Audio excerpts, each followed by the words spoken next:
إن الحمد لله نحمده ونستعينه ونستغفره ونعوذ بالله من شرور أنفسنا ومن سيئات أعمالنا من يهده الله فلا مضل له ومن يضلل فلا هادي له وأشهد أن لا إله إلا الله وحده لا شريك له وأشهد أن محمدا عبده ورسوله أما بعد. Louange à Allah, le créateur des cieux et de la terre, on loupe tout ce qui nous accorde comme bien, comme grâce au mois de prier, son prophète Mohammed, sallallahu alayhi wa sallam, sa famille, ses compagnons, et tous ceux qui les ont suivis jusqu'au jour de la rétribution. Celui qu'Allah a guidé, personne ne peut l'égarer. Celui qu'Allah a égaré, personne ne peut le guider. Ceci est une mise au point de la mise au point de Rashid El-Jay. Qu'Allah fasse qu'il revienne à la vérité. Alors, Rashid El-Jay a fait une vidéo dans laquelle il est questionné, qu'il a intitulé « Mise au point », dans laquelle il y a de l'amalgame, des ambiguïtés, et dans laquelle il extériorise, consciemment ou inconsciemment, la voie qu'il emprunte. Nous allons donc, dans cet audio, faire une mise au point de sa mise au point. Mais avant de commencer, j'aimerais dire à tout celui qui suit sa passion de mettre sa passion de côté et de ne rechercher et suivre que la vérité. Allah a dit, s'adressant au prophète Daoud, « Ya Daoud, inna ja'alnaka khalifatan fil ardi, fahkum bayna an-nasi bil haqq, wa la tattabi'il hawa, fayudillaka an sabilillah. » Sourate 38 au verset 26. Allah dit, selon une traduction rapprochée, « Ô Daoud, nous avons fait de toi une khalifa sur terre. Juge donc en toute équité parmi les gens et ne suis pas la passion, sinon elle t'égarera du sentier d'Allah. Et ne suis pas la passion. Suivre la passion fait donc partie des causes d'égarement, comme l'explique le Cheikh Ibn Uthaymin. Nous devons donc faire des efforts afin de nous en éloigner. Alors, dans cette vidéo intitulée « Mise au point », Rashid El-Jay a mis un accent sur l'exagération. Il a montré que l'exagération est une chose blâmable, ce qui n'est pas faux. Il a mélangé du vrai avec du faux. Et donc, c'est vrai, l'exagération est blâmable. Et dans ce cadre, il dit ceci. Malheureusement, l'excès est présent partout souvent. Et l'exagération est blâmée en islam. Le prophète alayhi salatu wassalam a dit « Halaka al-mutanatti'un, halaka al-mutanatti'un, halaka al-mutanatti'un » Sadaqa Rasulullah sallallahu alayhi wa sallam. Traduction approximative, c'est que périssent ou malheur aux extrémistes, à ceux qui dépassent les limites, ceux qui exagèrent, à 3 reprises. Et le prophète alayhi salatu wassalam a toujours blâmé l'exagération. Alors oui, il y a des gens qui exagèrent. Il y a des gens qui exagèrent. Il n'y a pas de doute sur cela. Et je ne vais pas ici mentionner les textes dans lesquels l'extrémisme ou l'exagération est blâmé. Jaïd, c'est connu. De plus, ce n'est pas l'objet de cette réfutation.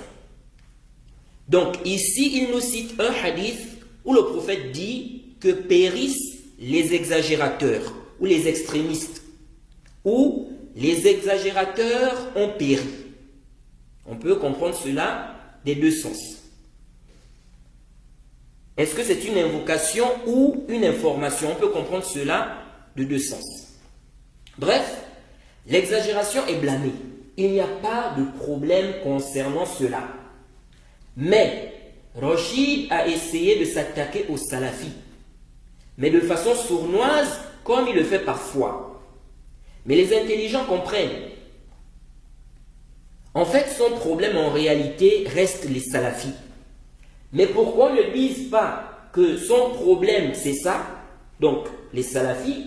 Il a essayé de parler de certaines sectes, telles que les Tablighs, les Ikhwan, pour que celui qui ne le connaît pas, ou qui ne connaît pas les voies empruntées par les gens de l'innovation, ou encore celui à qui Allah n'a pas donné la clairvoyance, pour que ce dernier se dise qu'il est neutre, que ce n'est pas, n'est-ce pas, une haine acharnée contre les salafis. En fait, c'est comme on dit en arabe, qu'est-ce qu'il a fait là? Il vous a simplement jeté de la poudre aux yeux. Son problème en réalité, c'est quoi? Le problème de Rachid, c'est quoi en réalité? Les salafis. Et savez-vous pourquoi? Parce qu'en réalité, ce sont les salafis qui mettent le plus en garde contre lui. Et parce qu'il n'est pas d'accord avec la voix des salafs en réalité, consciemment ou inconsciemment. Alors, avant de continuer, écoutons donc son jet de poussière aux yeux des gens. Et cette exagération, on ne le retrouve pas que chez certains, pour ne pas généraliser bien sûr, soufis, mais on retrouve chez beaucoup de tendances, pour ne pas dire sectes, en islam. Certains disent on est le groupe sauvé parce qu'on s'appelle Salafi. Donc comme on s'appelle Salafi, on suit les salafs, donc c'est nous le groupe sauvé.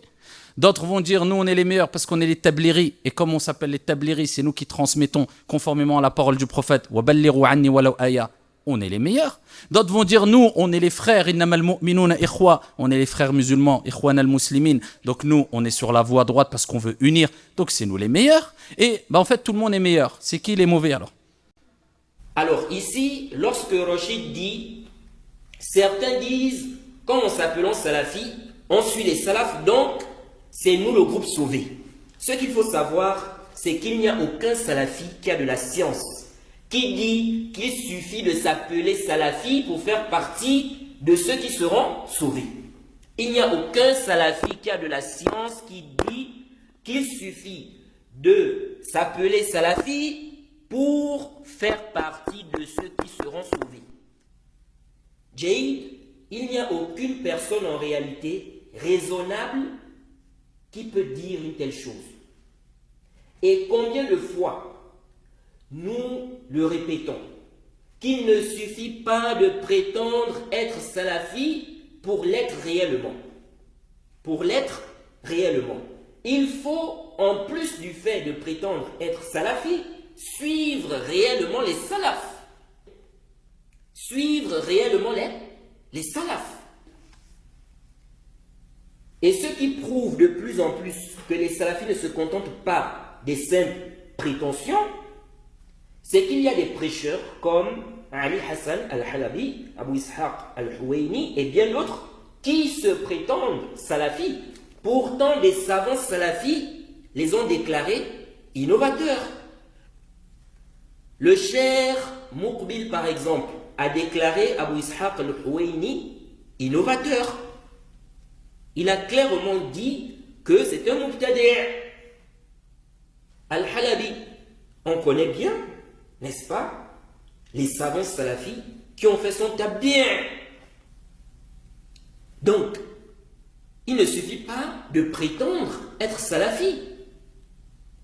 Maintenant, vous savez pourquoi Rachid dit ce qu'il a dit là? En fait, parce qu'il a été attaqué par des salafis, du fait qu'il dise de lui-même qu'il n'est pas salafi. Maintenant, il veut utiliser une chose raisonnable, mais pour arriver à une fausseté. La chose raisonnable, c'est de dire, il ne suffit pas de s'appeler salafi. C'est vrai. Mais le faux qui est derrière, c'est quoi? C'est de rejeter l'appellation salafi. C'est de rejeter l'appellation salafi. Or, ceci est une fausseté.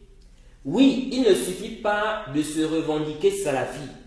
Il faut suivre les salafs. Mais, il ne faut pas aussi rejeter le fait de se dire salafi. Car c'est légitime. Et on avait déjà montré les preuves claires que se dire salafi est tout à fait légitime. C'est permis. Moi, je te pose une question, Rachid. Pour toi, est-ce juste de suivre les salaf salih? Pour toi, est-ce juste de suivre les salaf salih, donc les pieux prédécesseurs? Si tu dis oui, alors, si tu dis oui,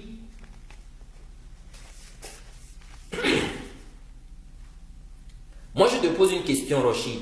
Pour toi, est-ce juste de suivre les salaf salih? Pour toi, est-ce juste de suivre les salaf salih, donc les pieux prédécesseurs?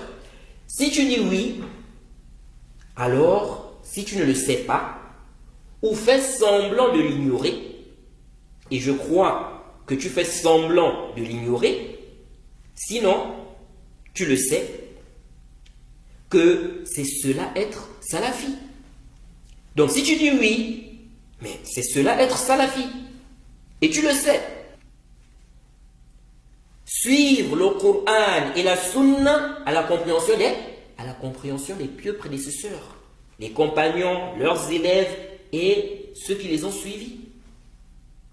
C'est ça être salafi. Suivre le Coran et la Sunna, n'est-ce pas? Comprendre le Coran et la Sunna comme les pieux prédécesseurs ont compris. C'est ça être salafi. Et Rachid, tu le sais. Ensuite, Rachid va mélanger les salafis avec des sectes telles que Jama'at al-Tabligh, les Ikhwan. Les salafis ne sont pas dans une secte. Ce sont eux qui sont sur la vérité. Ici, il ramène une parole comme quoi l'établir se base sur un hadith, ou bien sur le hadith où le prophète dit « Transmettez de moi, ne serait-ce ou bien ne fût-ce qu'une ayah ». Est-ce que l'établir sont les seuls à transmettre? Non, sans aucun doute. Il n'y a qu'une personne qui a perdu ses facultés mentales ou qui ignore ce qu'est la transmission pour dire une telle chose. Qu'il n'y a qu'eux qui transmettent. Le problème avec l'établir, ce n'est pas la transmission à la base. Mais, c'est quoi? La manière de transmettre et ce qui est transmis. Ils transmettent des égarements et d'une façon innovée. Et on a déjà parlé de cette secte-là, de façon résumée. Peut-être un jour, on parlera d'eux en détail. Mais pour l'instant, ce n'est pas le but de cet audio. Les Ikhwan aussi sont des égarés. Le fait de dire que les musulmans sont les frères, ceci est une réalité. Mais où sont les textes où le prophète met en garde contre les Khawarij, contre ceux qui suivent ce qui est ambigu, ce qui est équivoque, comme c'est venu dans le Sahih Muslim, le hadith de Aïcha, où est le texte où le prophète recommande aux compagnons de boycotter Ka'b ibn Malik pendant plus d'un mois. Pourtant, il était musulman. Donc, c'est un frère des musulmans. Où sont les textes où le prophète demande de combattre les Khawarij? Où est le texte où le prophète nous demande de prendre garde vis-à-vis des gens qui vont innover dans la religion? Où sont ces textes-là? Les Ikhwan mettent ces textes-là où? Et la voix des salafs sur le boycott, on met ça où? Tout ceci nous montre que les textes où Allah dit les croyants sont des frères, ou les textes où le prophète dit le musulman est le frère du musulman, ces textes-là ne suffisent pas. Il faut ajouter à cela les autres textes où on voit aussi, n'est-ce pas, qu'il faut s'écarter des innovateurs, qu'il faut boycotter parfois son frère, si la situation implique cela. Il faut ajouter à cela la compréhension des salafs. Donc, il ne suffit pas de dire les musulmans sont des frères. On prend, n'est-ce pas, certains textes et on laisse les autres. Non, on doit travailler avec tous les textes. Et c'est ce que les salafis font en réalité. C'est ce que les salafis font. Mais ce qui est étonnant, c'est que Rachid ici cite soi-disant la preuve d'établir et les Ikhwan, mais étonnamment, il ne mentionne pas celle des salafis. Les salafis se basent sur quoi? Les salafis disent-ils seulement comme ça qu'ils sont le groupe sauvé, ou ils se basent sur des preuves du Coran et de la Sunna? Tu fais croire qu'ils n'ont pas d'argument en dehors de la simple prétention. Donc c'est juste une prétention. C'est le groupe sauvé. Sachant que le prophète a parlé des groupes, des sectes. Le hadith où le prophète nous dit que la communauté va se diviser. Vous connaissez ce hadith? Mais dans ce hadith, le prophète a dit quoi? Il a dit que tous ces groupes-là vont aller en enfer, sauf un groupe. Qui est ce groupe-là? C'est évident. Il s'agit ici de ceux qui vont suivre, n'est-ce pas, la voie des pieux prédécesseurs. Donc, des compagnons du prophète, leurs élèves et ceux qui les ont suivis. Et oui, les compagnons du prophète ont été guidés. Ceux qui les ont suivis, ils vont être égarés? Non. Et ceux qui ont suivi ceux-là, ils vont être égarés? Non. C'est évident. C'est évident. Ça, c'est clair. On n'a même pas besoin d'aller, n'est-ce pas, de gauche à droite. Maintenant, on avait déjà expliqué, lorsqu'on dit que tous ces groupes-là vont aller en enfer, sauf, n'est-ce pas, ceux qui vont suivre les pieux prédécesseurs, ceux qui seront sur la voie des pieux prédécesseurs, en commençant par les compagnons. Lorsqu'on dit cela, ça ne veut pas dire que tout celui qui meurt et qui fait partie de ces groupes-là, ces sectes-là, automatiquement il va en enfer. Non. Celui qui meurt sur le tawhid, même s'il est mort dans la bid'a, tant qu'il est mort sur le tawhid, il n'a pas associé à Allah, celui-là, il est sous la volonté d'Allah. Si Allah veut, il le châtie. S'il veut, il lui pardonne. Mais à condition qu'il meure avec le tawhid, qu'il n'a pas commis le grand shirk. De même, lorsqu'on dit que ceux qui seront sauvés sont ceux-là qui suivent la voie des pieux prédécesseurs, ça ne veut pas dire que tout celui, n'est-ce pas, qui suit les pieux prédécesseurs, dès qu'il meurt, c'est le paradis. Même s'il a commis des péchés, des grands péchés. Non. Il faut comprendre les choses. Pourquoi Rachid ici n'a pas évoqué la preuve des salafis? Car il sait qu'en le faisant, les doués d'intelligence verront donc que les salafis ont raison. Les salafis ont raison. C'est pour cela, je réponds directement à la question de Rachid. Qui sont les mauvais alors? Les mauvais sont ceux qui s'écartent du Coran et de la Sunna et de la compréhension des salaf salih.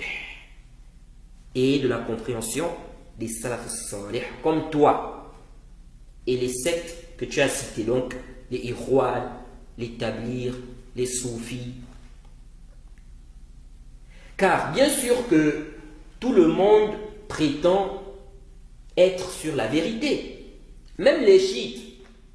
Les chrétiens prétendent être sur la vérité. Les juifs, pareil. Les bouddhistes.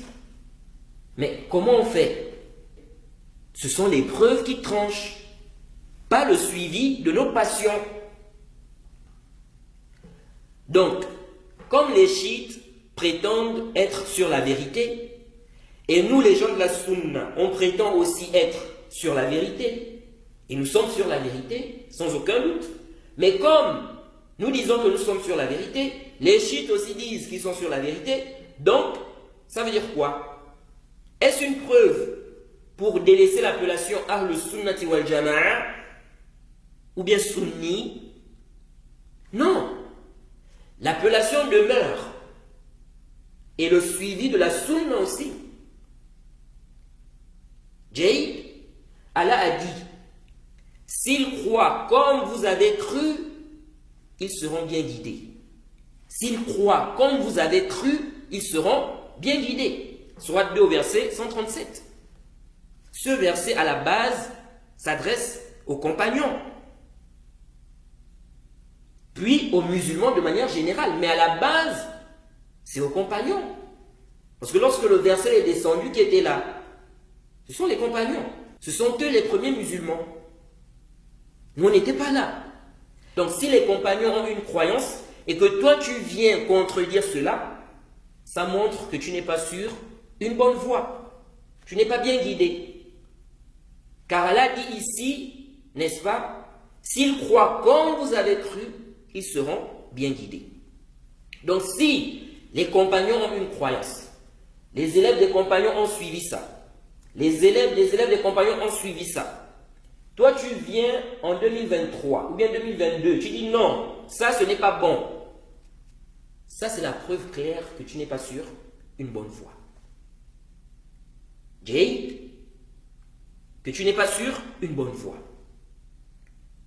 Car Allah dit bien ici, s'ils croient comme vous avez cru, ils seront bien guidés. Et lorsque Ibn Abbas est allé débattre avec les Khawarij, qu'est-ce qu'il a dit là-bas? Il leur a fait comprendre qu'il n'y a aucun compagnon dans leur rang. C'est-à-dire que aucun compagnon n'est avec eux dans leur position. Aucun compagnon. Donc, ils se sont écartés de la compréhension des compagnons. Ils se sont écartés de la compréhension des compagnons. Ça, c'est la preuve qu'ils ne sont pas sur une bonne voie. Ils ne sont pas sur une bonne voie. Et dans la sourate 9, au verset 100, Allah nous montre clairement là-bas que celui qui suit les salafs, n'est-ce pas, il sera bien guidé. Il sera bien guidé. Bref, on ne va pas revenir sur le fait de démontrer qu'on doit suivre les salafs. On a déjà parlé de cela plusieurs fois avec des preuves claires. Et Allah nous dit فَإِن تَنَازَعْتُمْ فِي شَيْءٍ فَرُدُّوهُ إِلَى اللَّهِ وَالرَّسُولِ. Sourate 4 verset 59. Si vous divergez sur quoi que ce soit, renvoyez cela à Allah et au messager. Donc, au Coran et à la Sunna. Donc, du moment où il y a des preuves claires, n'est-ce pas, qu'on doit suivre les salafs, c'est fini. Donc, c'est ça la vérité, c'est ce qu'il faut suivre. Donc, toi, Rachid, si tu es contre le boycott, par exemple, ou bien les mises en garde, et qu'on te démontre avec des preuves claires du Coran ou de la Sunna que c'est permis, qu'on doit boycotter, ceci est la preuve que tu es en erreur. Et dans le cas où on diverge sur la compréhension d'un texte, on revient à la compréhension des premiers musulmans, les pieux prédécesseurs, en commençant par les compagnons. S'ils sont unanimes, si c'est prouvé qu'ils sont unanimes sur un point, et toi tu viens contredire cela, ok? Alors cela prouve que c'est toi qui es en erreur. De même, si les salafs ont divergé en 3 avis, ou bien en 3 paroles, ou 4, et que toi tu délaisses toutes les paroles des salafs pour apporter un nouvel avis, qui s'oppose, qui s'oppose à toutes les paroles des salafs, ou qui s'oppose, n'est-ce pas, aux paroles des salafs, Jade, il n'y a aucun doute que tu es en erreur. Et j'avais détaillé, pour ceux qui veulent les détails, qu'est-ce qu'on entend par le suivi des salafs? Parce qu'il y a des gens qui disent aussi ça. Suivre les salafs. Mais qu'est-ce que ça veut dire? J'ai détaillé cela dans la série d'audio, n'est-ce pas, sur l'éloge et la critique, avec des paroles des gens de science. Ensuite, Rachid dit ceci. Et tout le monde prétend on est sur la lumière, sur la vérité.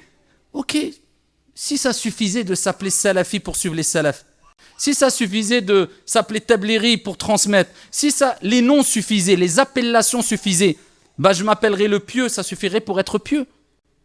Mais les noms, c'est une chose. Nous, on veut la pratique. Wal asr, innal insana lafi khusr, illa alladhina amanu wa amilu salihat. Allah Azza wa Jalla dit par le temps, l'être humain, s'égare en général, peut courir à sa perte, sauf ceux qui croient et qui s'enjoignent mutuellement à la vérité, à la patience, qui œuvrent, qui accomplissent des bonnes œuvres. C'est la pratique, ce qui nous intéresse. C'est le concret, c'est les résultats, les fruits de tes actions, de ta da'wa. Est-ce que tu as le qaboul, l'acceptation ou pas auprès des gens?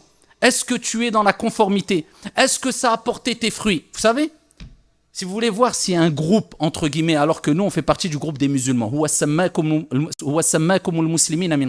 c'est lui qui vous a nommé les musulmans. Ni ikhwani, ni tabliri, ni salafi, ni... Oui, certains vont dire on est obligé d'avoir cette appellation pour se différencier des autres groupes. Oui, mais le problème que quand ton appellation, elle ne sert plus à te différencier, mais à créer la zizanie, la discorde, et à faire fuir quelquefois plutôt que réunir, délaisse le nom et à travers ton comportement gagne les cœurs comme le faisait Sahaba. Vous n'avez même pas besoin de parler. Quand vous voulez voir si un groupe ou des prétendues personnes qui sont sur la vérité sont vraiment sur la vérité, regardez deux choses, deux critères. Le premier des critères, al-qaboul. Est-ce qu'ils sont appréciés dans la communauté de manière générale? Est-ce que cette personne-là, à travers cette da'wa, elle est acceptée, elle gagne les cœurs? Je vous avais rappelé le hadith rapporté par Muslim, quand Allah aime une personne, il informe Jibril qui l'aime, Jibril l'aime, il informe les anges qui l'aiment, et Allah descend quoi? L'acceptation al-qaboul sur terre, vis-à-vis de cette personne-là. Est-ce que les gens, ils gagnent les cœurs? Est-ce qu'ils l'unissent? Ça, c'est un premier critère. Deuxième critère, les fruits. Une personne peut prétendre, un groupe peut prétendre, un prêcheur peut prétendre être sur le bien. Ok, on veut voir les conséquences de ta da'wa, les résultats, les fruits sur le long terme. C'est pas pendant 1 an, 2 ans, 5 ans. Le résultat, innamal a'malu bil khawatim. T'as laissé quoi de concret derrière toi? Des gens se sont repentis, tu as été la cause de construction de mosquées, tu as fait du bien autour de toi, Est-ce que ça apporte des fruits concrets? Si les deux critères sont réunis, l'acceptation et les fruits sont concrets à travers la sincérité, la conformité dans ta transmission de la religion, c'est un bon signe. Mais quand tu vois des groupes qui prétendent être sur la vérité au nom de la sunna, ils ont fait fuir beaucoup de gens des pratiques qui relèvent de la sunna. Jusqu'à ce qu'aujourd'hui, malheureusement, certaines personnes, que ce soit dans les pays du Maghreb ou autre, quand ils voient une personne avec la barbe et le qamis, quelle image ils ont d'eux? Billahi alaykoum, c'est quoi l'image? C'est des gens durs, des gens qui toujours le visage fermé, et des gens qui t'sellem en vérifiant si t'es du minhaj. Si t'es pas du minhaj, et même si t'es du minhaj, qui t'écoute? Mon shir ou ton shir? D'accord? Donc, c'est des gens qui, subhanallah, ils ont une image, une certaine image, qui reflète non pas le qaboul, mais la suite du hadith, quand le prophète a dit, quand Allah déteste une personne, il informe Jibril qu'il le déteste, Jibril le déteste, les anges le détestent, et Allah fait que les gens détestent cette personne ou ces personnes-là sur terre. Alors qu'à l'époque, ils n'avaient même pas besoin de parler. Juste avec leur comportement, wallahi, les gens embrassaient l'islam. Normalement, al-lihya, on ne dit pas que c'est quelque chose de mauvaise ou autre. C'est une sunna. Mais normalement, quand on voit même les non-musulmans, quand ils voient quelqu'un qui a la barbe, quelqu'un qui a l'apparence du religieux, multazim, et pareil pour la sœur, normalement, ils devraient dire, on est d'accord, si vraiment on est en adéquation avec la bonne compréhension et la sunna pratiquée du prophète alayhi salatu wassalam, la voix du prophète alayhi salatu wassalam, ils devraient dire, waouh, c'est eux. C'est vrai ou pas? Parce que le prophète a gagné les cœurs. Bon, on a déjà dit qu'il ne suffit pas de se dire salafi. Il faut vraiment suivre les salafs. Mais en même temps, le fait qu'on dise que se dire salafi ne suffit pas, ne signifie pas qu'il faut rejeter l'appellation salafi. C'est comme on dit par exemple, il ne suffit pas de se dire musulman. Il faut être sur le tawhid. Car si tu te dis musulman par exemple, et que tu es dans le shirk, tu invoques les morts par exemple, ou bien tu as des croyances de shirk, ta prétention ne sert à rien. Même si tu dis matin et soir que tu es musulman, ça ne sert à rien en réalité. Ça ne sert à rien parce que ici tu es dans ce qui annule cette prétention. Donc, il ne suffit pas de dire je suis musulman, mais il faut réellement être musulman. Il faut être sur le tawhid. Il faut être sur le tawhid. C'est une chose que de dire, se dire musulman ne suffit pas. Se dire salafi ne suffit pas. Se dire sunni ne suffit pas. Athari ne suffit pas. Et c'en est une autre que de rejeter ces appellations. Et c'est ce que Rachid fait. Il se base sur le fait de dire cela ne suffit pas. Donc le fait de se dire salafi ne suffit pas. Il se base sur cela pour tromper les faibles d'esprit. En faisant quoi? En rejetant donc cette appellation qui est l'appellation salafi. Ensuite, Rachid dit, les noms c'est une chose, nous on veut la pratique. À travers cette parole, Rachid veut faire croire que les salafis se contentent des appellations, ce qui est complètement faux. C'est vrai, on ne nie pas qu'il peut, n'est-ce pas, y avoir des ignorants qui pensent qu'il suffit qu'une personne se dise salafi pour l'être. On ne nie pas cela. Mais ceci n'est pas la position des gens de science. Des gens qui connaissent réellement la salafiyya. Or, dans ton discours, tu parles d'une façon à donner à ton public une mauvaise image des salafis. C'est pour cela, on ne cessera de le dire aux gens, que tu es un danger. Vous savez, il y a des gens qui ont des problèmes de manhaj. Mais ils ne causent pas du tort à la salafiyya. Et d'autres, comme Rachid, qui ont des problèmes de manhaj, mais qui en plus de cela causent du tort à la salafiyya, aux salafis, cherchent à ternir l'image des salafis. Est-ce que vous suivez ça? En se basant sur des comportements des ignorants, et en laissant croire que ce sont les salafis. Et en menant des ambiguïtés. Ensuite, Rachid cite les versets où Allah dit Wal asr, innal insana lafi khusrin, illa alladhina amanu wa amilu salihat. Donc il cite les versets où Allah dit, selon une traduction rapprochée, par le temps, l'homme est certes en perdition. Ce n'est pas il s'égare en général ou peut courir à sa perte. Non. L'homme est certes en perdition. Sauf ceux qui ont cru et qui accomplissent les bonnes œuvres. Qui accomplissent les bonnes œuvres. Alors il cite ces versets-là pour dire, nous on veut la pratique. Intabihu huna. Les salafis ne veulent pas la pratique. Les salafis veulent la pratique, sans aucun doute. Mais le problème, il s'agit de quelle pratique? C'est ça le problème. Ce n'est pas la pratique que toi tu veux, mais celle mentionnée dans les textes, Rachid. C'est ça le problème. Attention, il ne faut pas tromper les gens. Ensuite, la suite du verset. La suite du verset, Rachid. Toi-même, tu l'as cité, mais soit tu n'as pas fait attention, ou bien tu as voulu faire du talbis, mais la suite du verset, Allah dit quoi? Allah n'a pas juste dit qu'ils accomplissent des bonnes œuvres. Il s'est arrêté là. Non. Il a attiré notre attention sur le fait de s'enjoindre mutuellement la vérité et la patience. Et il n'y a pas de doute qu'il y a dedans le fait de mettre en garde, appeler les gens à la vérité. Et la mise en garde en fait partie. Ensuite, il faut patienter. Ce que tu as du mal à faire, patienter. C'est pour cela que tu veux faire une da'wa pour plaire. Tu ne peux pas appeler à la vérité et être accepté de tout le monde.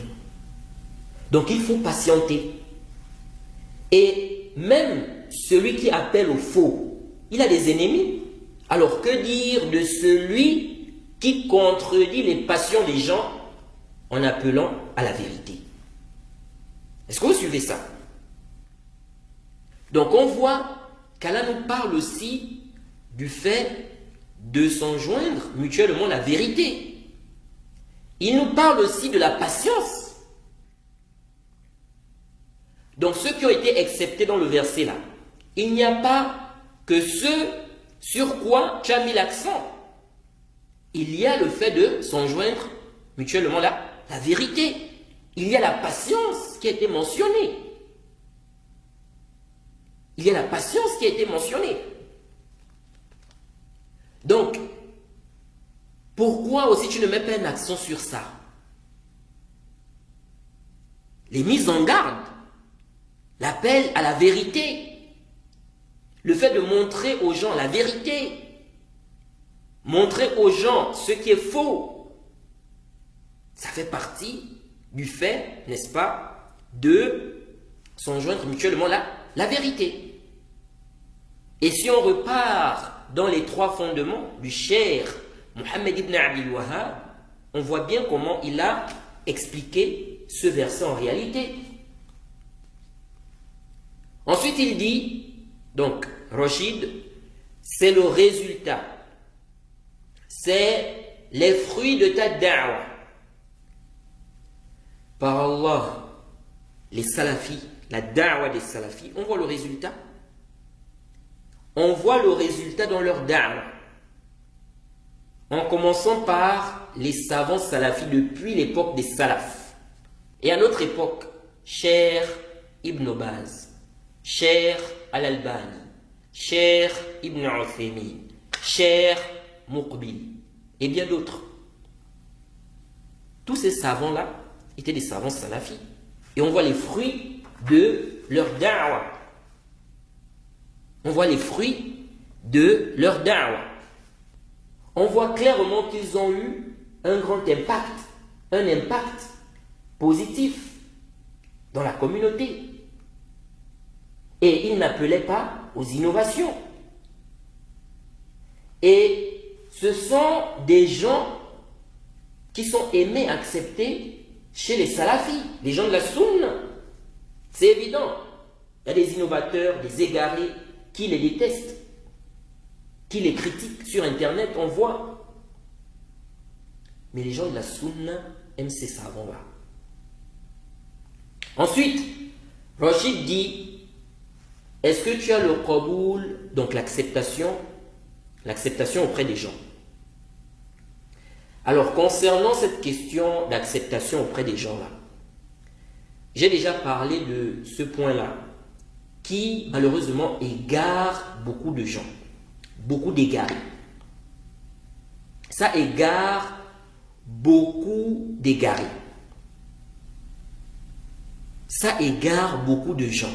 au sujet des gens comme Othman, n'est-ce pas, Al-Khamis, Walad Dado, Abu Ishaq Al-Houeni, Abdul Majid du Congo, et bien d'autres, n'est-ce pas, parmi les déviants. Regarde les gens qui suivent ces gens-là. Ils sont nombreux. Ils sont nombreux.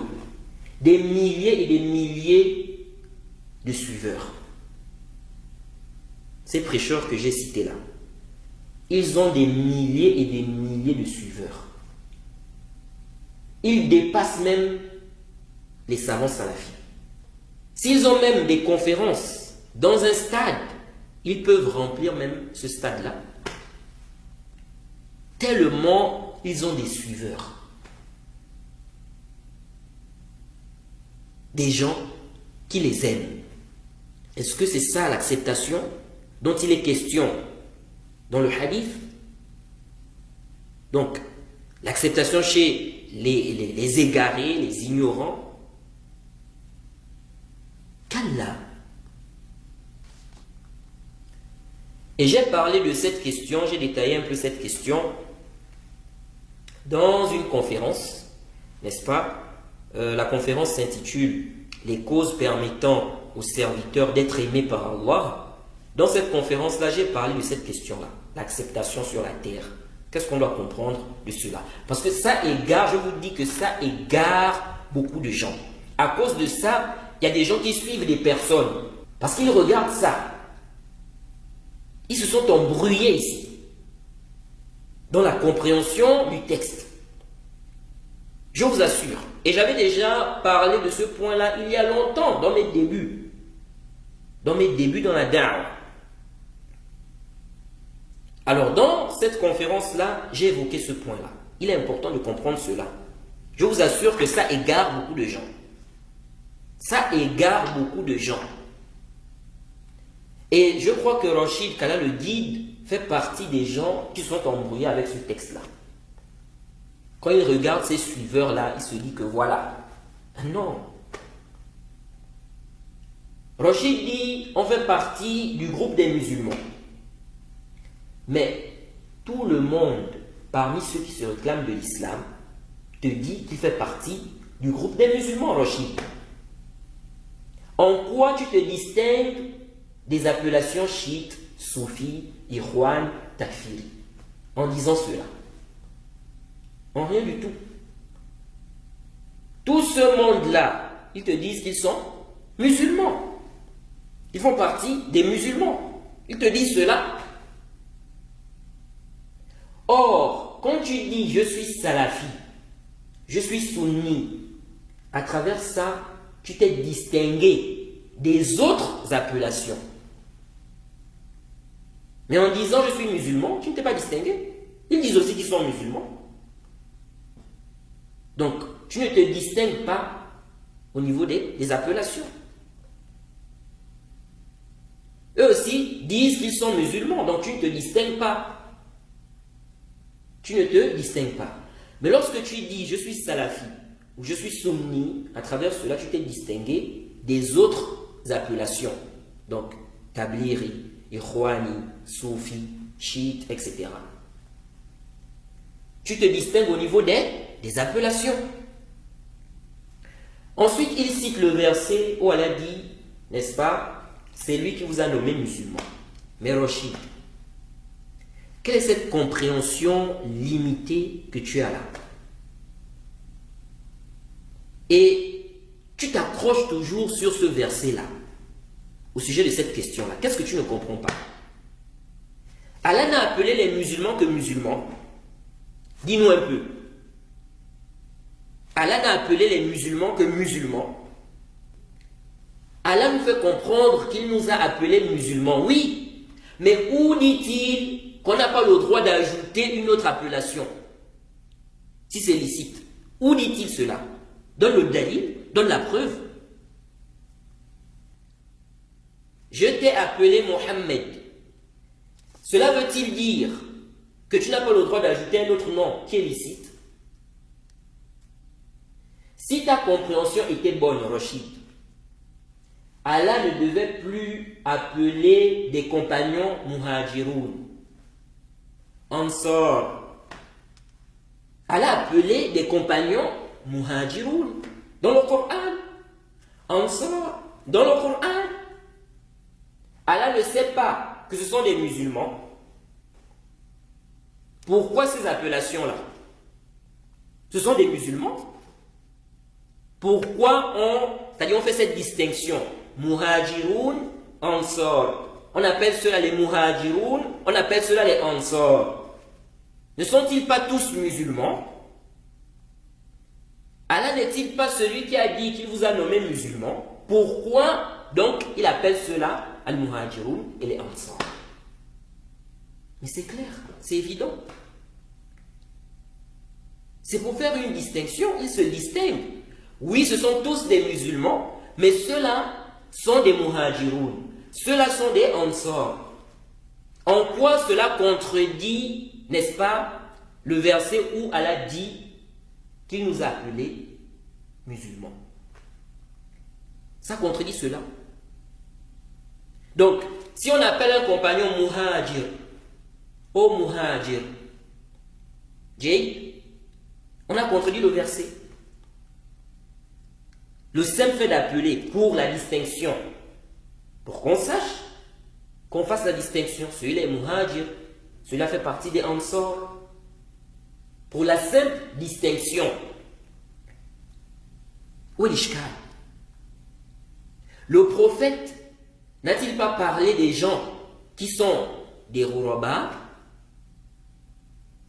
Ils ne sont pas musulmans. Ceci montre clairement qu'il n'y a aucun mal à se donner des appellations, tant que cela ne contredit rien de la législation. Tant que cela ne contredit rien de la législation. Écoute bien ça, Rachid. Écoute très bien ce que je suis en train de dire là. Et arrête d'embrouiller les gens. Et arrête de t'embrouiller aussi toi-même. Il n'y a aucun mal à se donner des appellations tant que cela ne contredit pas la législation. Le terme salafi, en quoi ce terme-là contredit la législation? Tu peux nous détailler, tu peux nous expliquer? Si quelqu'un dit, je suis musulman français, musulman canadien, musulman ivoirien, ou musulman algérien, etc., c'est interdit. Quelqu'un se nomme, par exemple, Aïssa, le musulman canadien. C'est un problème. Musulman salafi. Il y a un ishkal. Il veut dire qu'il est musulman, mais qu'il suit les salafs. Parce que tous les musulmans ne suivent pas les salafs. Il n'y a aucun mal. Sunni, Athari, Salafi, Ahl-Sunnah, tout ceci, il n'y a aucun mal. Rien n'interdit cela. Sinon, apporte la preuve qui interdit cela. Car à la base, les appellations ça ne rentre pas dans le cadre des adorations à la base. Donc, apporte la preuve qui interdit. Toi-même, Rachid, le terme Ahl-Sunnah, moi je te pose une question. Le terme Ahl-Sunnah, tu rejettes cela aussi? Donc ça aussi, on rejette ça, n'est-ce pas? Si tu dis oui, tu es vraiment dans une bêtise. Si tu dis non, alors tu as contredit ce que tu as dit. Donc on vous a appelé musulman. En réalité, c'est un faux débat, cette histoire-là. Non, on se dit salafi, on ne doit pas se dire salafi. C'est un faux débat en réalité. On ne doit même pas débattre sur ça parce que c'est clair. C'est clair. Salafi, c'est celui qui suit les salafs. Donc il suit le kitab wa sunna, la compréhension des pieux prédécesseurs, des salaf salih. Celui-là, on l'appelle salafi. Où est l'ishkal? Où est l'ishkal? Où est le problème? Qu'est-ce qui montre que c'est interdit? Tu dis, il vous a appelé musulman. Mais est-ce que celui qui te dit qu'il est salafi là, il t'a dit qu'il faut laisser l'appellation musulman? Qu'on ne doit plus dire qu'on est musulman? Il t'a dit ça pour que tu viennes avec ça. Il te fait comprendre que ça n'empêche pas, le fait qu'on soit musulman n'empêche pas d'avoir d'autres appellations qui nous contredisent en rien la législation. Afin de se distinguer, la preuve en est qu'Allah lui-même a donné des appellations autres que musulmans à des compagnons. Muhajirun, Ansar, c'est dans le Coran. Donc, il n'y a pas d'ishkal. Il n'y a pas d'ishkal, Rachid. Arrête d'embrouiller les gens. Ensuite, quand tu dis que l'appellation ne sert plus à se différencier, mais à s'aimer la zizanie et la discorde et à faire, n'est-ce pas, et à faire fuir quelquefois plutôt que l'unir, alors délaisse le nom et avec ton comportement gagne les cœurs comme le faisaient les compagnons.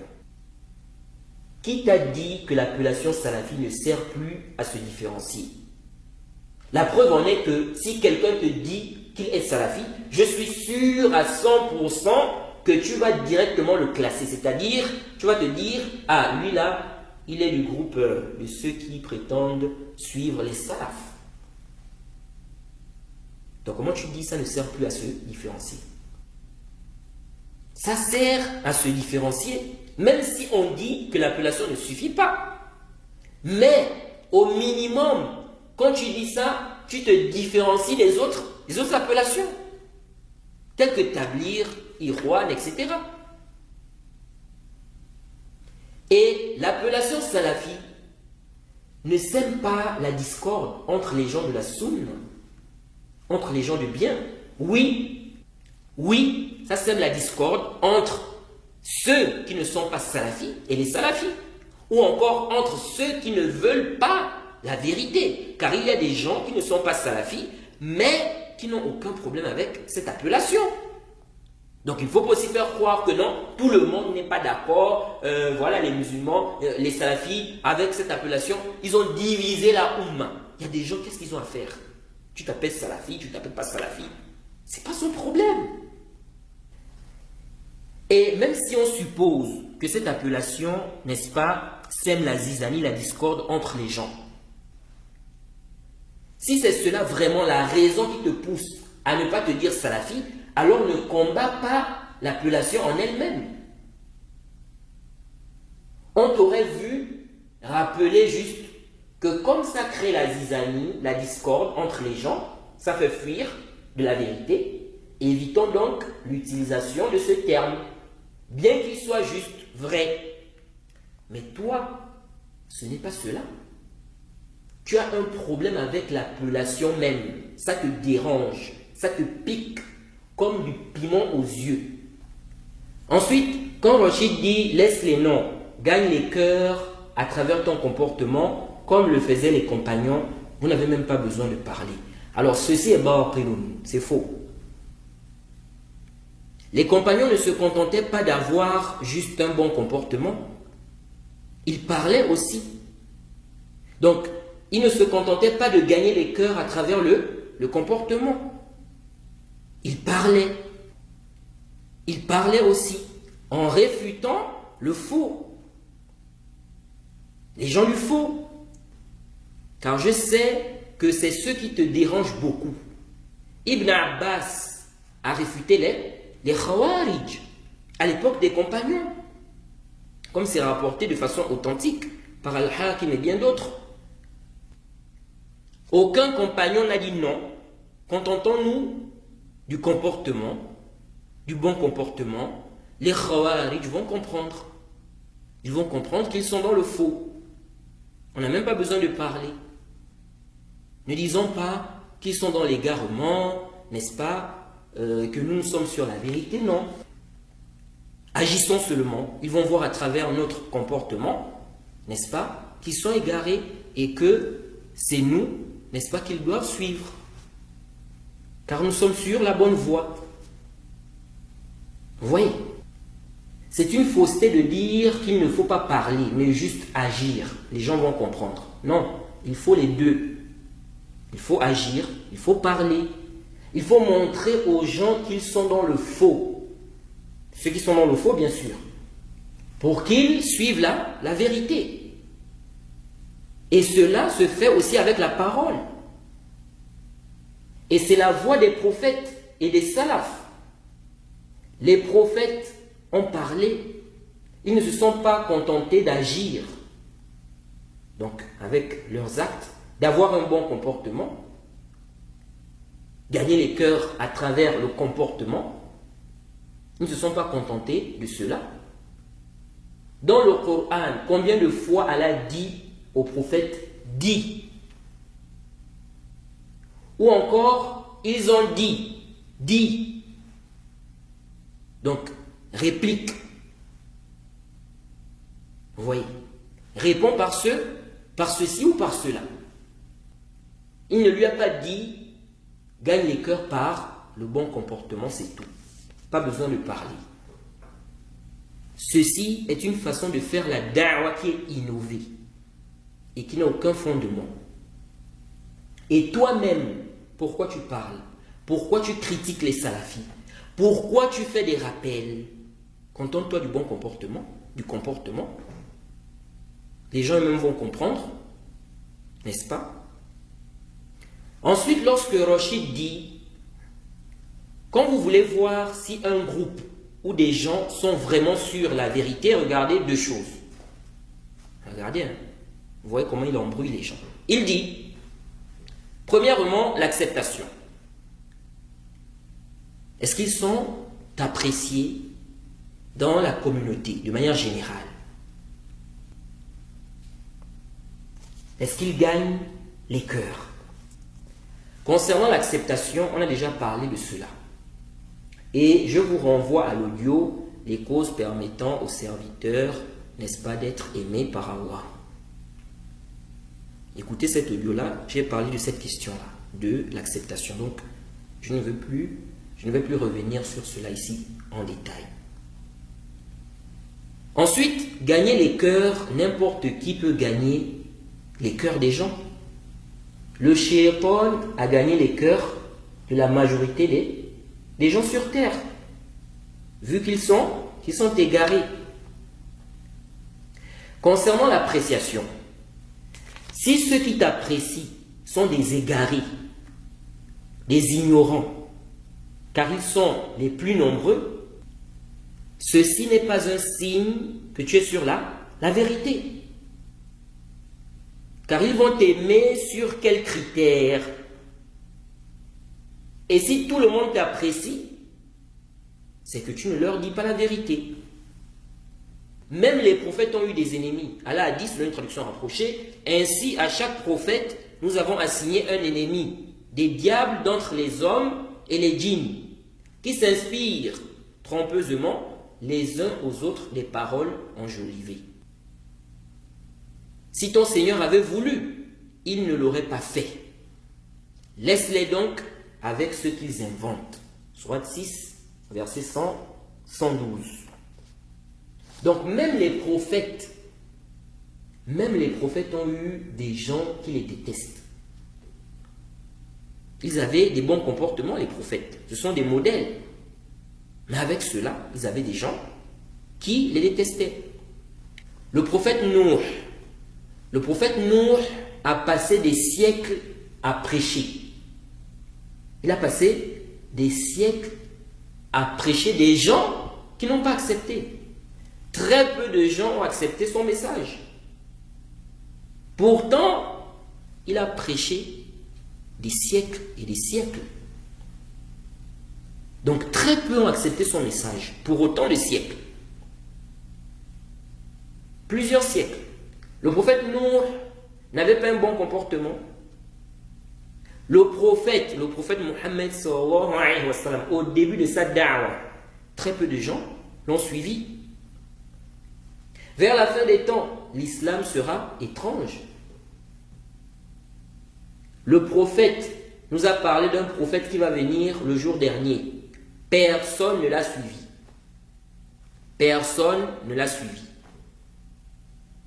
Quel est donc le sens de l'acceptation dont il est question dans le hadith? Si tu regroupes les textes, si tu regroupes tous les textes sur le sujet, tu comprendras que tu as une mauvaise compréhension de ce texte, comme beaucoup d'égarés d'ailleurs. Deuxième critère, il dit les fruits. Sachant que la question de l'acceptation, là, le Cheikh Ibn Uthaymin, dans un audio, il dit même, lorsqu'il a expliqué le hadith dont fait allusion Rachid en réalité, le Cheikh Ibn Uthaymin dit il se peut qu'Allah éprouve même la personne. Donc la personne va voir que les gens l'aiment. Donc elle sera éprouvée, elle sera trompée par cela. Et Wallahu a'lam, je crois, Allah est le plus savant, que Rachid, tu es en fait éprouvé. Ça te trompe parce que tu vois ton nombre d'abonnés, tu te dis que donc j'ai l'acceptation. Ah bon? C'est ça? Chez qui? Les ignorants ou les gens de bien? Il dit deuxième critère, les fruits. Il dit les conséquences de la da'wa, n'est-ce pas, du prêcheur. Les résultats sur des longs termes. Des gens se sont repentis. Tu as déjà compris que ce n'est pas un critère valable. Sinon, le prophète Nour, combien de gens se sont repentis, n'est-ce pas, par sa cause? Après tant de siècles de da'wa, qu'est-ce qu'Allah a dit? وَمَا آمَنَ مَعْهُ إِلَّا قَلِيلٌ. Sourate 11 au verset 40. Ceux qui avaient cru avec lui étaient peu nombreux. Le prophète Nour dit ceci, c'est une traduction rapprochée: Seigneur, j'ai appelé mon peuple nuit et jour. J'ai appelé mon peuple nuit et jour. Mais mon appel n'a fait qu'accroître leur fuite. Et chaque fois que je les ai appelés pour que tu leur pardonnes, ils ont mis leurs doigts dans leurs oreilles, se sont enveloppés de leurs vêtements, se sont entêtés et se sont montrés extrêmement orgueilleux. Sourate 71, versets 5 à 7. Cela veut dire que Nour, le prophète Nour, n'était pas sur la vérité. Le prophète qui viendra avec une seule personne, donc une seule personne l'a suivi. Tu connais le hadith? Il n'était pas sur la vérité. Combien de gens se sont repentis par sa cause? Le prophète qui viendra, personne ne l'a suivi. Combien se sont repentis par sa cause? Donc, tous ces prophètes-là étaient dans le faux? Non. Donc, il se peut qu'un prêcheur soit dans un peuple têtu ou très têtu, ou à cause du faux, des ambiguïtés très répandues, il a du mal, n'est-ce pas, à ramener les gens à la vérité. Ce n'est pas parce qu'il est sur le faux, mais les gens en face sont trop têtus ou trop égarés. Par exemple, orgueilleux. Ensuite, si c'est ça, n'est-ce pas ton critère, sache que de nombreux chiites ont été la cause de la conversion des mécréants à l'islam. Comme a mentionné le Cheikh al-Islam Ibn Taymiyyah dans le Majmou' al-Fatawa, tome 13, page 94 à 97. Et même l'établir, il y a des gens qui se convertissent par leur cause. Il y a des gens même qui vont délaisser le zina par leur cause. Ça arrive. En quoi cela est une preuve qu'ils sont sur la vérité? Le prophète a dit, Allah peut secourir cette religion à travers un homme pervers. Dans le Sahih al-Bukhari, le hadith numéro 6606. Dans le Sahih Muslim, le hadith numéro 111. d'après Abi Huraira. Donc, est-ce la preuve qu'il est pieux? Car il dit bien ici à travers un pervers, un homme pervers. Des gens pervers peuvent combattre des mécréants. Et les musulmans vont tirer profit de cela. Mais ça reste des gens pervers. Et d'ailleurs, cela fait partie, n'est-ce pas, des choses qui ont égaré ou bien qui égarent les jama'at du tablir. Ils prennent ça comme dalil. Oh, regardez, on a été la cause de la guidée de ceci, de cela. Ce n'est pas un argument. Ce n'est pas un argument que vous êtes sur le haqq, que vous êtes sur la vérité. Sinon, on va juger des prophètes comme étant dans l'égarement. Et ça, c'est de la mécréance. Du fait qu'ils n'ont pas été la cause du repentir de beaucoup de mécréants. Ou des mécréants. Comme celui qui va venir, n'est-ce pas, comme le prophète qui va venir, aucune personne ne l'a suivi. Donc ces deux critères ne passent pas pour juger, n'est-ce pas, les gens comme étant sur la vérité. Ensuite, concernant les constructions des mosquées, il y a des égarés qui sont, n'est-ce pas, la cause de la construction des mosquées. Il y a des ikhwan, n'est-ce pas, des tablirs, des takfiris et bien d'autres. Parmi, n'est-ce pas, les sectes, il y en a qui sont la cause. C'est la cause même des constructions de certaines mosquées ou des mosquées.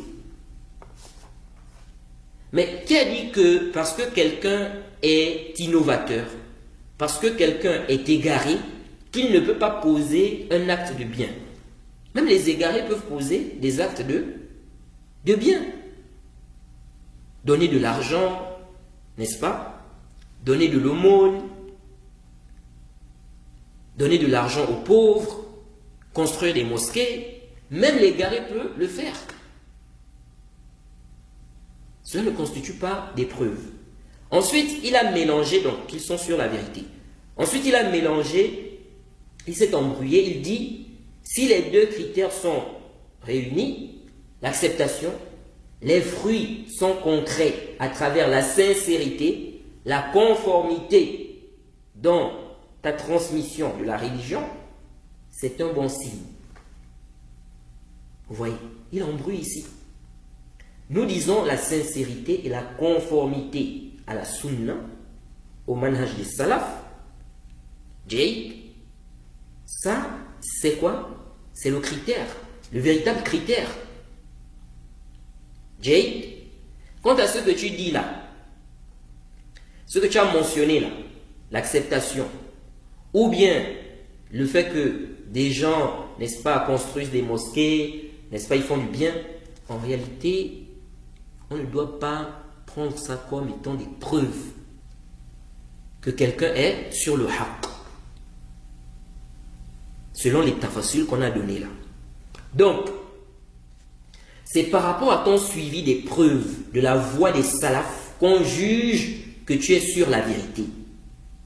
Pas l'acceptation comme tu as expliqué, ni le fait que tu construises des mosquées ou bien que tu fasses du bien. Ensuite, intabihu. Quelqu'un peut avoir un mauvais comportement, mais être sur la vérité.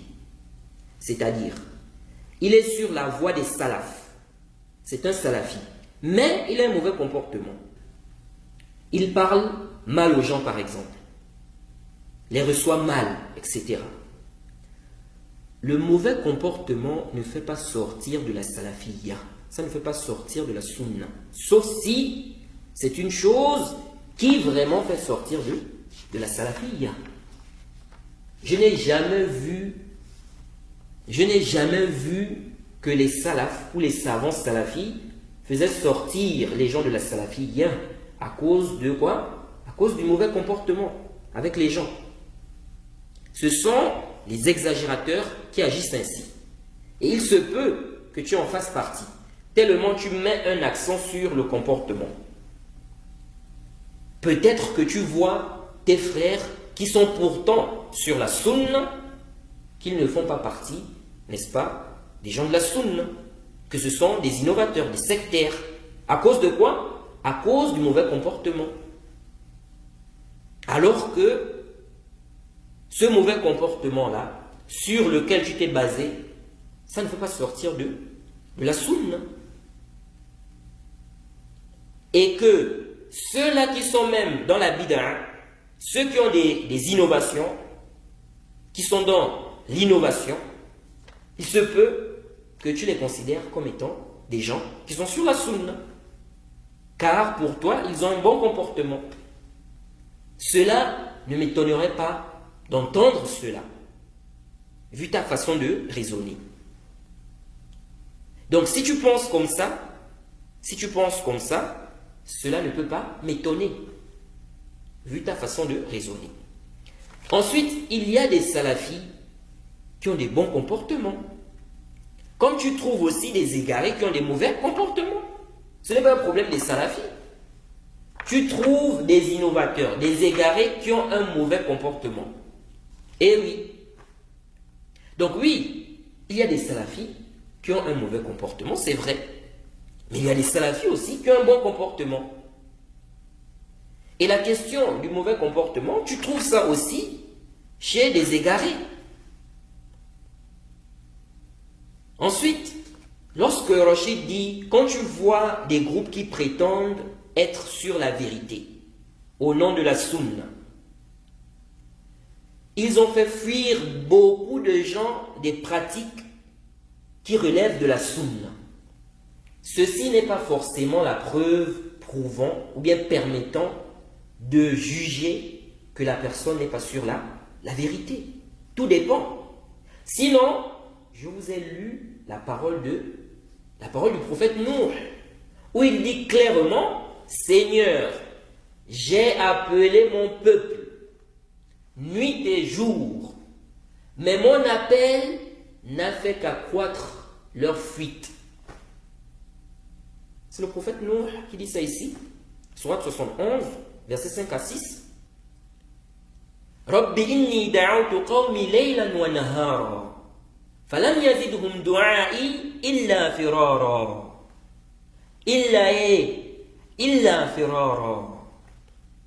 Ça c'est le prophète Nuh qui dit ici, Seigneur, j'ai appelé mon peuple nuit et jour, mais mon appel n'a fait qu'accroître leur fuite. Donc la da'wa du prophète Nuh, dans ce qu'il dit ici, n'a fait qu'accroître leur fuite. Cela veut dire qu'ils n'étaient pas sur la vérité. Cela est-il un mauvais signe sur sa sincérité, son manhaj? Non. Donc, il se peut que la vérité fasse fuir beaucoup de gens, ou les gens, et que le problème ne vient pas de celui-là qui prêche, mais plutôt de ceux à qui il fait le prêche. Donc on doit analyser pourquoi les gens fuient. Est-ce lui qui agit mal, ou ce sont les gens qui sont mauvais, têtus, qui ont des cœurs durs, qui ne veulent pas raisonner, qui ne veulent rien savoir. Mais te baser sur le simple fait que quelqu'un, à travers sa da'wa, il fait fuir les gens pour dire qu'il n'est pas sur la vérité, non. Non. Ensuite, faire fuir les gens à travers un acte ou une chose n'est pas forcément la preuve que tu n'es pas sur la vérité ou sur la sunna. Écoutez ce hadith. C'est venu dans le Sahih al-Bukhari. Le hadith numéro 704. D'après Abu Mas'ud, Uqba ibn Amr, il dit, قال رجل يا رسول الله إني لأتأخر عن الصلاة في الفجر مما يطيل بنا فلان فيها فغضب رسول الله صلى الله عليه وسلم ما رأيته غضب في موضع كان أشد غضبا منه يومئذ ثم قال يا أيها الناس إن منكم منفرين فمن أما الناس فليتجوز فإن خلفه الضعيف والكبير وذا الحاجة وذا الحاجة. Abu Mas'ud dit quoi? Il dit, un homme a dit au messager d'Allah, je viens en retard pour la prière de Fajr, car un tel la prolonge, donc il tire. Le messager d'Allah s'est mis en colère. Il dit, je ne l'avais jamais vu plus en colère qu'il ne l'était ce jour-là. Puis il a dit, ô vous les gens, il y a certes parmi vous des gens qui font fuir les autres. Écoutez bien, le prophète dit, il y a certes parmi vous des gens qui font fuir les autres. Vous voyez, ainsi, celui qui est imam, le prophète dit, ainsi celui qui est imam pour les gens, qu'il allège la prière, qu'il ne tire pas. Car il y a derrière lui le faible, le vieux, ou celui qui est âgé, celui qui a des besoins. Et ici, le prophète s'adresse à qui? Il s'adressait ici aux compagnons. Et c'était rapporté de Mu'adh, n'est-ce pas? Qu'il tirait comme ça et quelqu'un, n'est-ce pas, sortait de la prière. Car il voyait qu'il tirait. Il n'y a pas de doute que Mu'adh est sur la sunna, que Mu'adh n'est pas un égaré. Il n'y a pas de doute que les compagnons du prophète là n'étaient pas égarés. Donc, ce n'est pas parce que quelqu'un fait fuir des gens à cause d'un acte, à cause d'une chose, qu'on va déduire automatiquement qu'il est égaré, qu'il n'est pas sur une bonne voie. Non. Ensuite, il faut savoir que la vérité ne fait pas fuir ceux qui aiment la vérité. Lorsqu'on la transmet comme il se doit. Lorsqu'on la transmet comme il se doit. Mais les gens du faux vont toujours trouver des fausses excuses en disant ils font fuir les gens, ils font fuir les gens. Même si le problème ne vient pas de ceux qui prêchent. Vous voyez? Ensuite, lorsque Rachid dit, on voit des gens qui te passent le salam en vérifiant si tu es du manhaj. La question du boycott, je ne vais pas revenir sur cela, car j'ai déjà beaucoup parlé de cela, et je vous renvoie, n'est-ce pas, à mes cours des fondements de la sunna. J'ai parlé de ce sujet, du boycott, et aussi dans ma réfutation, n'est-ce pas, au frère Soufiane Abu Ayoub. J'ai parlé de la question du boycott là-bas. Si vous écoutez ce rod-là, vous pouvez, n'est-ce pas, comprendre, n'est-ce pas, ou avoir une bonne compréhension de la question du boycott. Ensuite, ces gens qui sont détestés, cela n'est pas forcément la preuve qu'Allah les déteste. Il se peut qu'ils sont détestés car ils sont attachés à la sunna, à la voie des salafs. Et ceux qui les détestent, n'est-ce pas, les détestent car eux, n'est-ce pas, ils trouvent qu'ils sont durs. Il y a des gens comme ça aujourd'hui. Celui qui est attaché à la sunna, on dit qu'il est dur. Il y a des gens, ils voient que celui qui s'attache à la sunna, il est dur. Quelqu'un, on voit comment il se comporte, comment il est. Il applique, n'est-ce pas, ce qui est dans les textes, dans la sunna.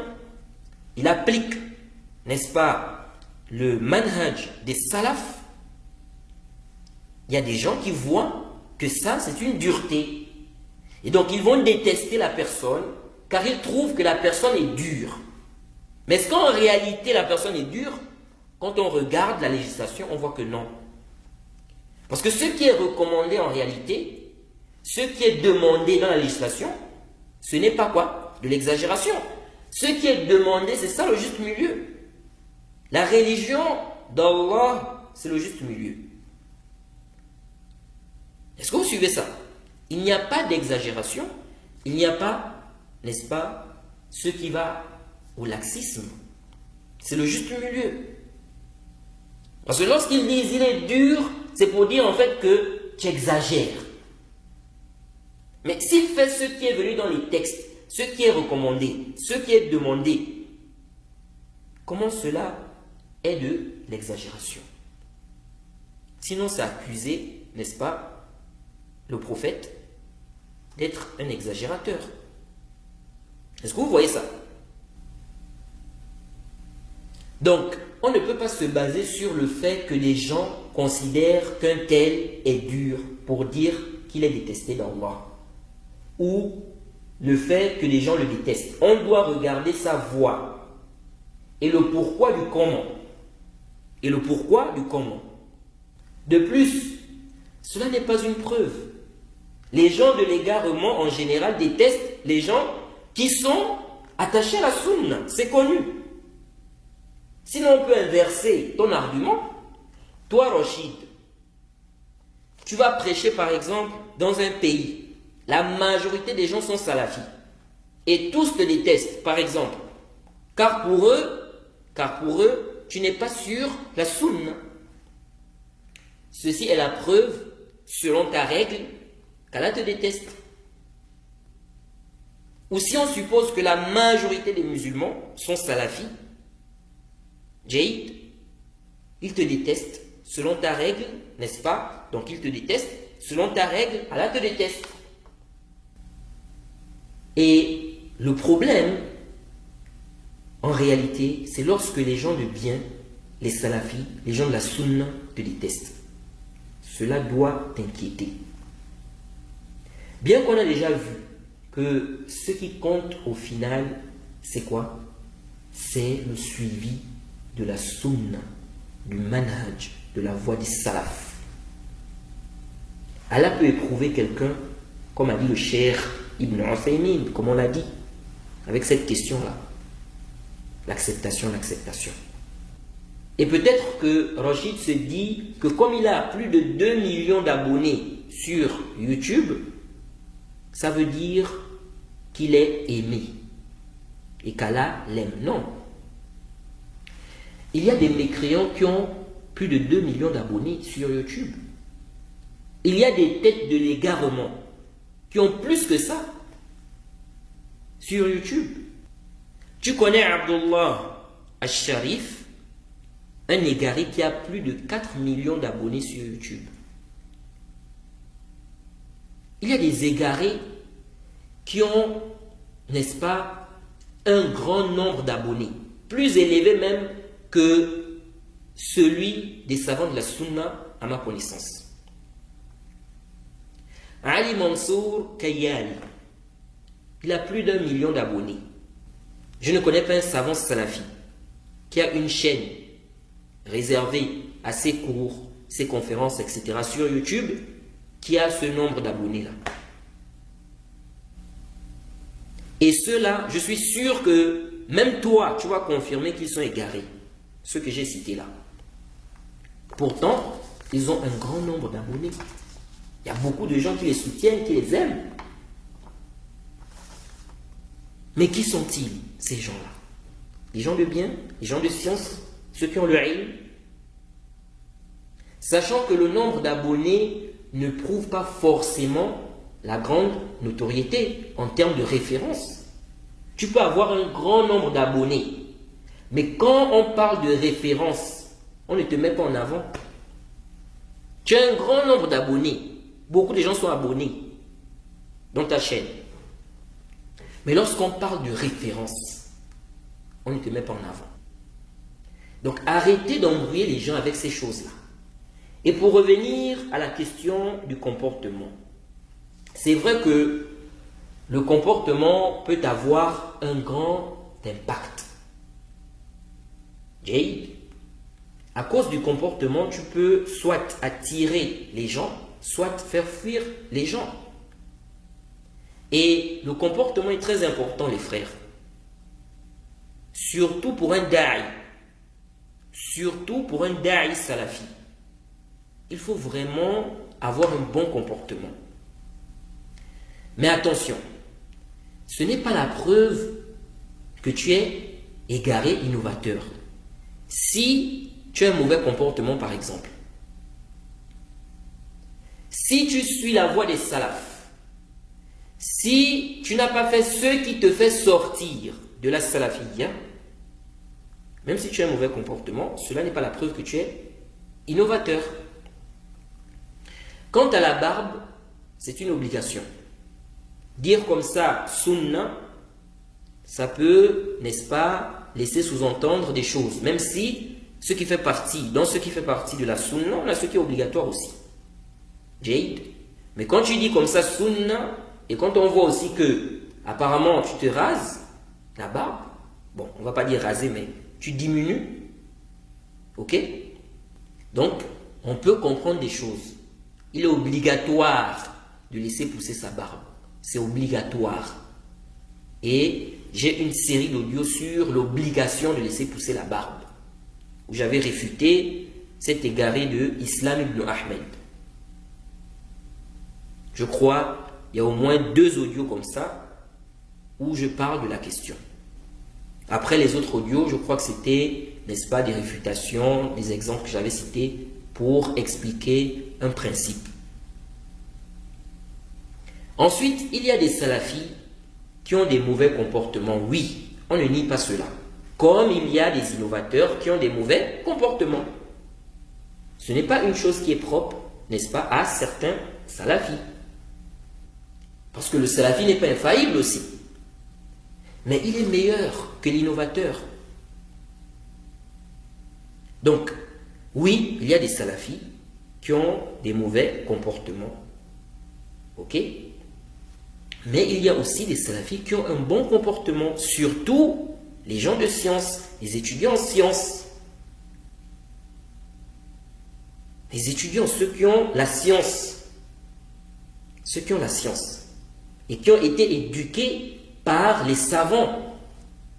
Qui ont été éduqués par les savants en matière de science.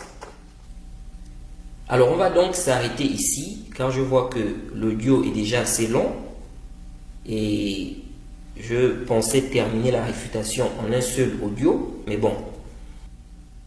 Donc, on va revenir dans une deuxième partie pour continuer la réfutation de cet extrait d'audio de Rachid qu'on a mentionné. Jade. Donc, on s'arrête d'abord ici et j'espère que ceux-là qui suivent Rachid El-Jay, j'espère qu'ils vont comprendre que cet homme va vous embrouiller. Il va vous embrouiller. Faites attention. Qu'Allah nous facilite. Ce n'est pas terminé car dans ce qu'il a dit, il y a encore des choses à réfuter et il y a d'autres choses aussi qu'on doit mentionner, qu'on doit encore réfuter. Subhanaka Allahumma wa bihamdik wa ashhadu an la ilaha illa anta astaghfiruka wa atubu ilayk.